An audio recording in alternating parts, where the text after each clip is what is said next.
is good to see that you are all still here. And it's important that we are all still here. This is the continuation of a very important conversation, and it's one that we need to take into our homes, our workplaces, our networks, pretty much anywhere we have a presence, and I'll go into that a bit more in a minute. There's a lot to say, and I don't have too much time to say it in, but I want to just share about 3 or 4 things. First of all, I want to thank Belle for all the energy she's put into organizing this, she and her team. I want to thank my dear sister Esther for the leadership that she's given us all these years, and particularly for the energy she brought to straightening us out this morning. Yeah, that we say, more straightening we need, more straightening. And of course, my other panel members. Where's Kofi? Oh, there he is, yes. Okay, so the first thing I want to say is this. Sister Esther said this morning that it's important for us to remember that the reparations agenda encompasses the African diaspora, Caribbean, North America, wherever, but also our brothers and sisters on the continent itself. That's right. And we who are in this metropolitan area. I think it's very important that we understand that, particularly in calling out that quite awful man, T.S. Sama, yes, and understanding how we organize, galvanize, and use our power to call him out and make the British state do what they should do. That's critically important. And in doing that, we need to build upon our advances of the past. We did build a black supplementary school movement. We did build the black working class movement in schooling and education. And remember that while we were doing that, the far right in this country was hard at work. Hard at work, harassing our children in school and on the way to school, harassing families in their homes. Some of you are not as old as me, but you have had an experience of nigger hunting, which the Metropolitan Police talked about very nonchalantly a few decades ago. You knew about Paki bashing and the work of the National Front, Column 88, the British National Party, and the rest of it.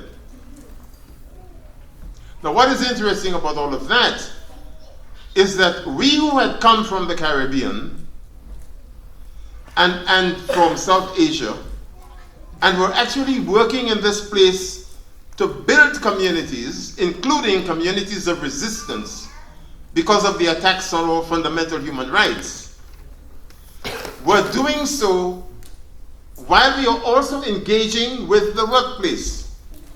The trade unions were not particularly concerned about what we were doing in our communities.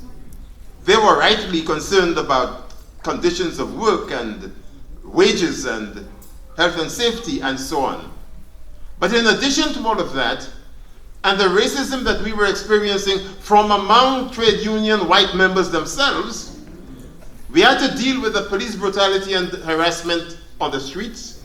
We had to deal with the extortionate housing landlords and the rest of it. We had to deal with the National Health Service.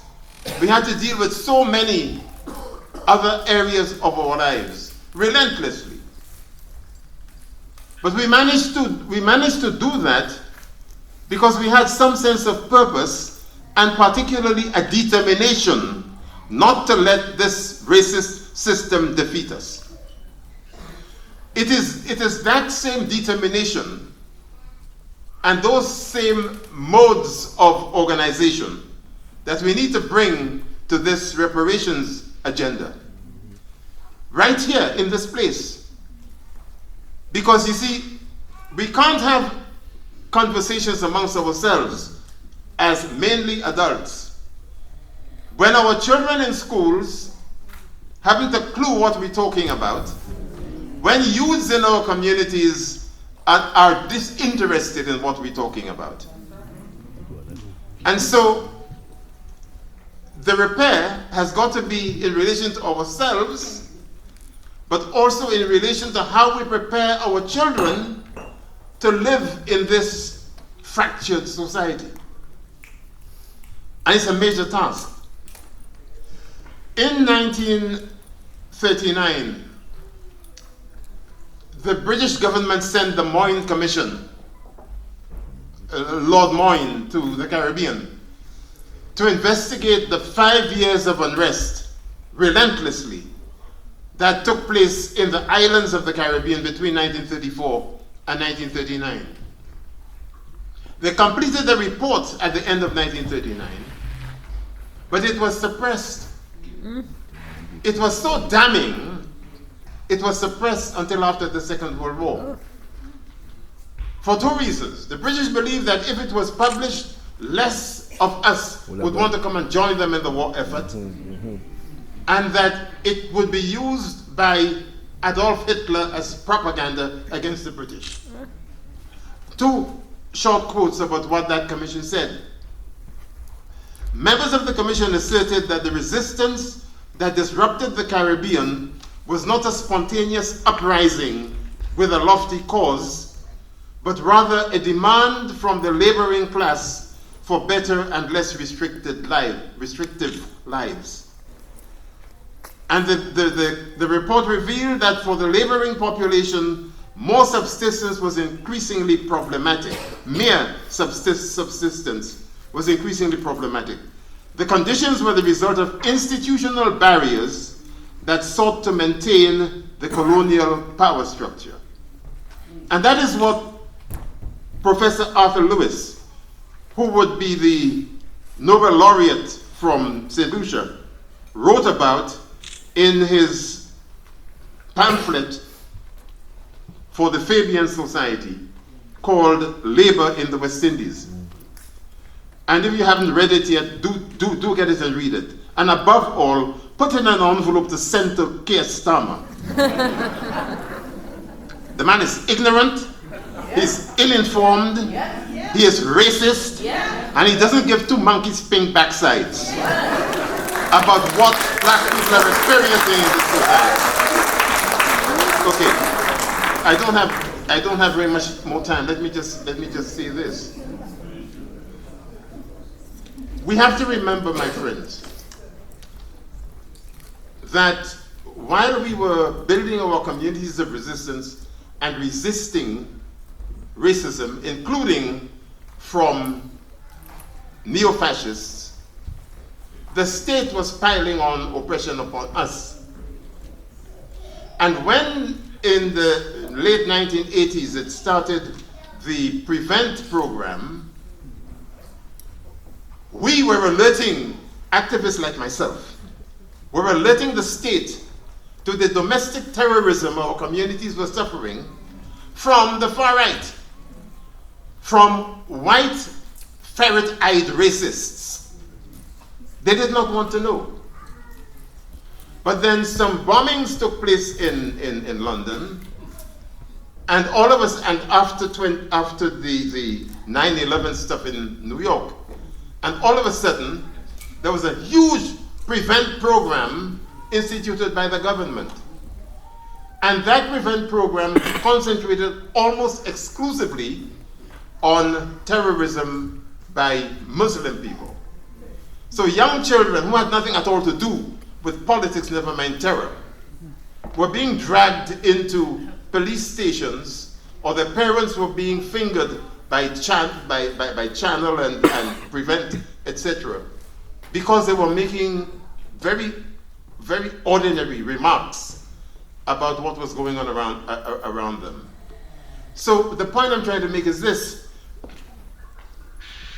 In an article I wrote for the Jamaica Gleaner, I said you can't plant corn and expect to reap cassava. So all of that stuff that was going on culminated in what we saw on the streets of England after those children were murdered in Southport a couple of months ago. And that brings me to my final point. What is the responsibility of the government in relation to that? It's not just to put them people away for 13 months, 20 months, 13 years or whatever it is. You don't deal with that issue, that systemic issue, by simply banging up people for as long as you like.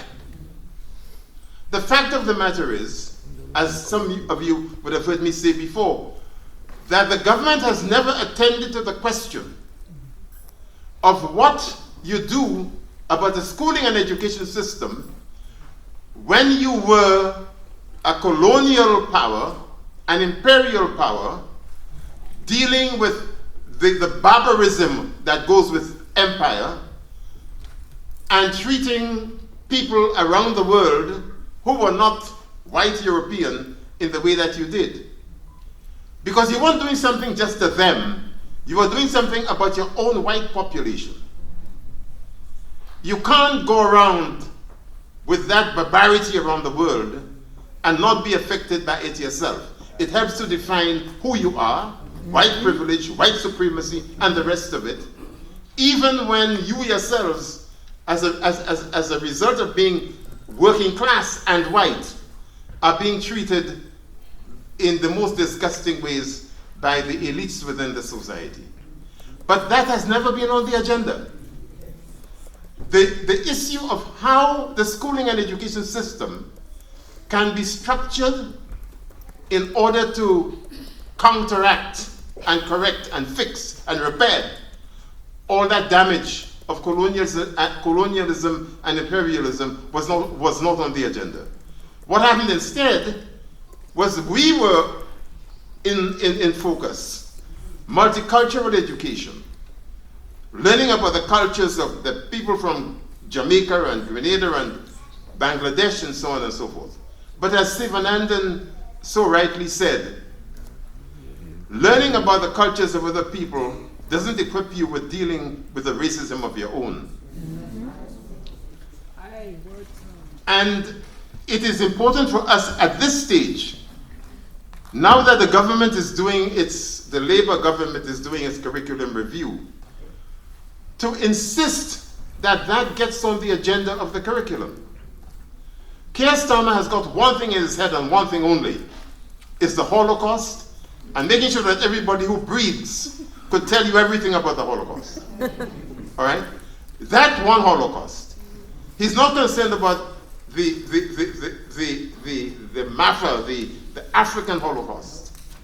And we have to make him concerned about that, because its impact is still affecting daily our children, the way they're taught, what they are taught, and how it impacts upon their lives and their life chances. Thank you.